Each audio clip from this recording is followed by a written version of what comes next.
What's going on, guys? Sam Adams here, and today we are going to be talking about Nintendo's new console patent that actually was placed in February and just became available to the public eye on August the 20th, and it's kind of stirring up some interesting talks in the gaming community.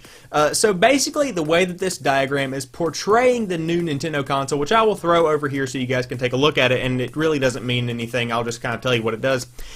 It has no optical drive, and it relies mainly on cloud storage and downloads, meaning that an internet connection would be required to play this particular console. And this is pretty much just saying they are cutting out discs altogether. There is not going to be any other form of getting your game into the console rather than downloading it. You know, you'd have no other options. And this is kind of a shocking twist, actually, because since the GameCube, Nintendo has been going primarily on optical-based disc drive kind of games. If that doesn't really mean anything to you, you put in a disc and you play the game. Obviously, the GameCube has had that, the Wii had that, the Wii U has that, and primarily that's a pretty successful way of doing games. Obviously, the PS4 and Xbox One both use Blu-ray drives, and then you can put PC DVD ROMs into your PC, and that's how you can optionally get games. Of course, downloading them is more profitable on the PC, and in my opinion it's probably better, but that's all beside the point. Nintendo has filed a patent for a console that has none of these, and it's all, like I said, download based, and this is actually really concerning to me, and I'm not sure that this is the best option. However, I could see it going in a potentially profitable direction for Nintendo if done correctly. So whenever I first hear a console that is only downloads and it's downloading games is the only way to play on it, I think of the PlayStation Portable Go that came out a couple of years ago. I believe it came out in 2009 or 2010, somewhere around there, and I actually purchased one of these. I might be off on those years, but I actually purchased a PSP Go, or at least I was given one for Christmas. It was the thing that I asked for. You know, I was probably like a freshman in high school or something like that, and I saw that the new PSP was coming out. I'm a huge fan of the PSP, best JRPG machine out there. If you're looking for something that's still a pretty good game console for on-the-go guys today, then you probably want to take a look at that. I actually bought one recently on Amazon, or not Amazon, eBay for $70, and it works great. I've been playing the Phantom, not the Phantom Pain, but I've been playing the Peace Walker, Metal Gear Solid Peace Walker. But, yeah, so it pretty much tanked, except for me, because I bought one and I somewhat enjoyed it, but I did have my faults with it. But it pretty much tanked in the eyes of consumers. It didn't sell well in the stores, and I think that there is one reason that that primarily didn't take off and it wasn't a successful console. And, well, I suppose there are two reasons. The one that was actually at the forefront of my mind is that the prices on the digital stores are so blown out of proportion that it is absolutely ridiculous, and you would honestly, at this point, be pretty stupid to buy everything digitally unless you're using a site like G2A that has discount codes, if you're using Steam that has sales.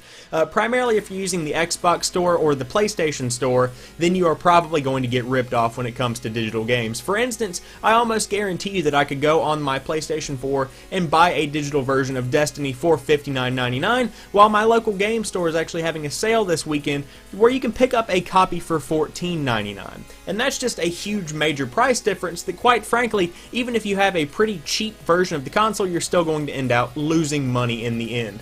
And that's one of the main reasons that I have a problem with downloading only. And then there's also the problem that if you don't have an internet connection, you can't necessarily get new games as soon as you want them. For instance, if I didn't have an internet connection, I couldn't download the new Gears of War Ultimate Edition that came out today. That just wouldn't be possible. Say that I lived out in rural Arkansas or something like that, where the internet connection was very slow. These games would download at extremely slow rates, to the point that you would almost have to let the console sit plugged in for 3 days if you have a terrible internet connection, like bottom of the barrel scraping, you know, where all the peanuts were to begin with at the bottom.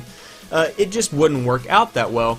And so with Nintendo going forward from the Wii U, this is a particularly concerning move for me, because I, like almost every other gamer, loves Nintendo because they are kind of the, you know, basic bare necessity. They are the bare bones of the gaming industry because they were there from the beginning. They're one of the big boys, and I want them to succeed.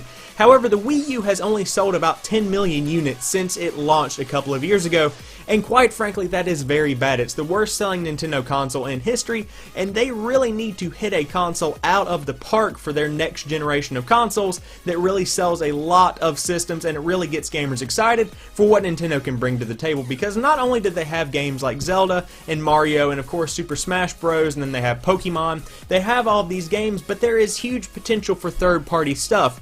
ZombiU is the first example that comes to my mind, and it was poorly executed. I'm not going to say it was the best developed game in the history of, gaming. It definitely could have used some more meat to the story, but ultimately it was a good idea. They used the Wii U's gamepad as your book bag or your backpack to have all your supplies and stuff in, and it was a good idea. And games like that could potentially thrive on Nintendo's consoles because they're the ones that kind of branch out the most and try new things, and that's something that the gaming industry desperately needs, is for people to try new things. For the Xbox One and PS4, they both have their exclusives, but at the same time they pretty much all have the same basic games that a lot of people play. You've got your Call of Duty, your Halo, which is only on Xbox One, but platform thinking, you've got Metal Gear Solid 5 Phantom Pain, you've got Battlefield 4, Battlefield Hardline, you've got all of your Call of Duties, and a lot of people play these games on both consoles.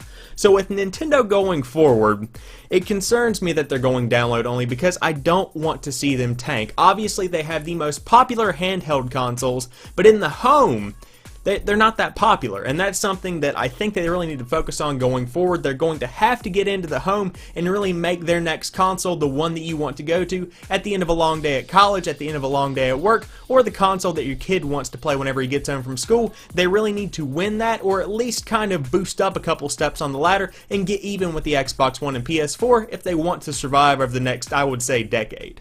So there you guys have it. I hope you've enjoyed this video. If you did, drop me a like down below and comment what you think about this new idea that Nintendo has had. Do you think that a download-only console would actually be successful? Would you purchase one? Do you actually have the internet connection that could handle these kind of large downloads? Let me know in the comment section down below. And of course, if you are new to the channel or you've never seen any of my other videos, be sure to head over and check out some of the other content on my channel. I upload new stuff like 4 or 5 days a week, depending on the week, so there is always something new on the channel for you to stop by and enjoy. And as always, I want to thank each and every one of you guys for watching this particular video. I'll talk to you soon. Peace.